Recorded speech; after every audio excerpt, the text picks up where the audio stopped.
Olá, povo de Deus, missa da noite de 24 de dezembro de 2023. A nossa reflexão de hoje é a partir de Isaías 9, de 1 a 6, Tito 2, de 11 a 14, Lucas 2, de 1 a 14.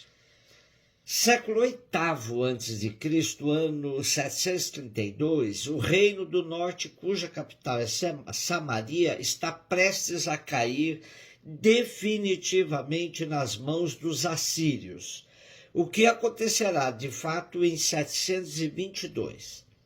Mas quando dessa profecia de Isaías, o reino do norte já havia perdido 2 territórios para os assírios, Neftali e Zabulon. A situação, portanto, é de trevas e sombras da morte. É nesse contexto que Isaías anuncia a chegada da grande luz. Alimentados por essa utopia profética, o povo de Israel esperava pelo dia em que nasceria para ele o rei prometido, aquele que finalmente faria valer os interesses de Deus, cuidando do bem-estar do povo, dando-lhe paz e segurança, fazendo justiça. Na longa noite dos tempos, o povo guardou essa esperança. Quando é que Deus virá nos visitar? Quando nascerá a luz desse dia? Eles tinham certeza de que Deus não faltaria com a palavra. Na noite que Jesus nasceu, nada de extraordinário aconteceu. Ele nasceu na pobreza, no mais absoluto escondimento. Mas ele é a luz que brilha na escuridão. Como pode uma luz tão forte ficar escondida? Retomando as palavras da profecia, Lucas nos apresenta o nascimento do Filho de Deus envolto em luz. Mas não é no estábulo onde nasceu Jesus que a luz aparece, e sim lá no meio dos pastores, no campo. São eles que recebem o comunicado celeste. Nasceu para vós hoje o Salvador. A boa nova é para os pobres e para todo o povo. Os pastores representam os que acreditavam nas promessas de Deus lá no fundo do seu coração. Eles recebem a notícia e logo se põem a caminho da aldeia para verem aquilo que lhes foi comunicado. Querem visitar aquele que veio nos visitar. Encontraram a luz no brilho do olhar daquela frágil criança e saíram iluminados, cantando e contando o que viveram naquela noite. Agora já sabem que a história dos enfraquecidos começa a ser outra. Sim, eles viram uma grande luz. 2 coisas escandalizaram os conterrâneos e contemporâneos de Jesus, impedindo-os de crer nele.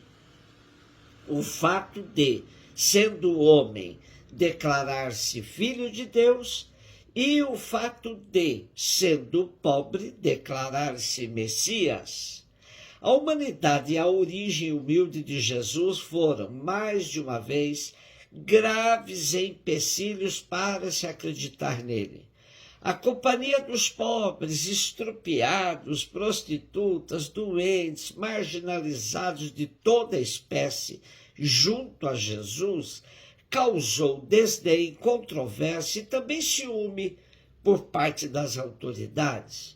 E sua identificação com os condenados excluídos, assumindo a cruz, foi decisivamente a maior prova da sua total incapacidade de ser o Salvador, na opinião até dos seus próprios discípulos. Jesus nasceu pobre entre os pobres, não veio para um hotel de 5 estrelas. Como os deserdados, não havia lugar para ele na casa, nasceu sem teto, não teve berço e sim uma manjedoura.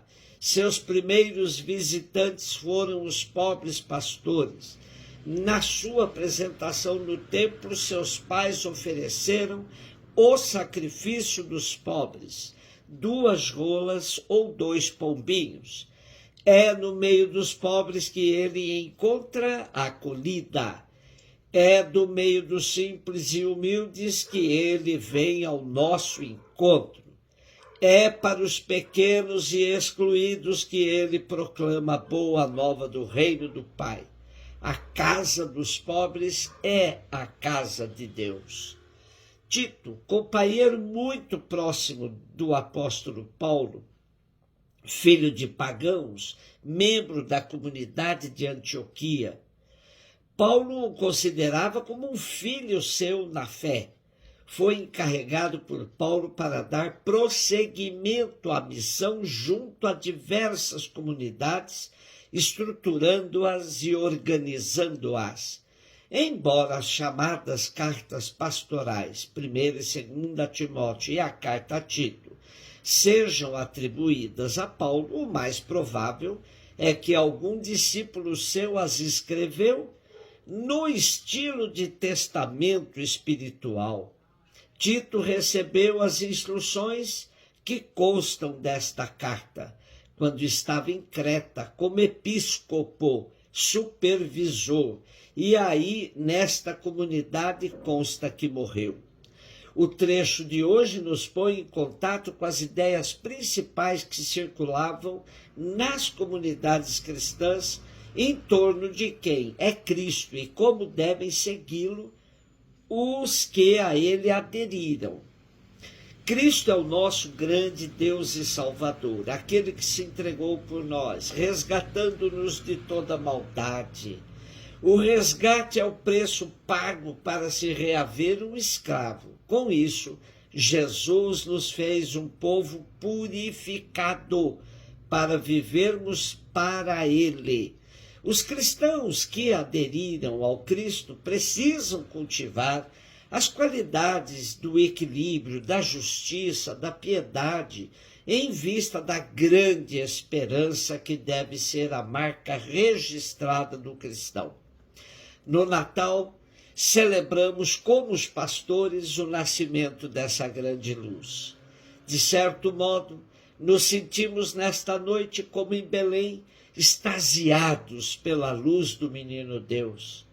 Quem não sorrirá diante dessa adorável criança, cujos olhinhos parecem conter todo o céu? Quem não se comoverá ao vê-la chorando, abrindo os bracinhos, como se quisesse abraçar a toda a humanidade? A celebração de hoje quer nos trazer esta alegria.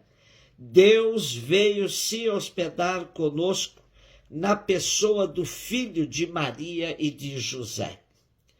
A presença do menino Deus dormindo no berço da vida nos apela a fazer silêncio, a olhar para as estrelas e redescobrir o sentido da paz, da harmonia, do convívio fraterno entre todas as criaturas. O Natal é a noite da paz, em que no presépio se juntam reis e pastores, animais e plantas, terra e estrelas, num silêncio reverente e adorador. A paz nasceu, e é esse o nosso desejo, sobretudo para os habitantes de Gaza, nossos irmãos palestinos, que nesta noite estarão chorando a morte de tantos meninos Jesus. Para a nossa vivência semanal, seria importante, para ver a grande luz que é Jesus, temos de nos deitar no chão do estábulo e contemplar as estrelas, olhar para o lado e vendo a frágil criança que dorme na pobre manjedoura, nos silenciar com reverência e adoração, acreditando Deus está aqui. Ele se fez pobre e pequeno como nós. A casa dos pobres é a casa de Deus. Será que já o encontramos? em que lugares privilegiados nos encontramos com Jesus. Feliz Natal, um beijo no seu coração.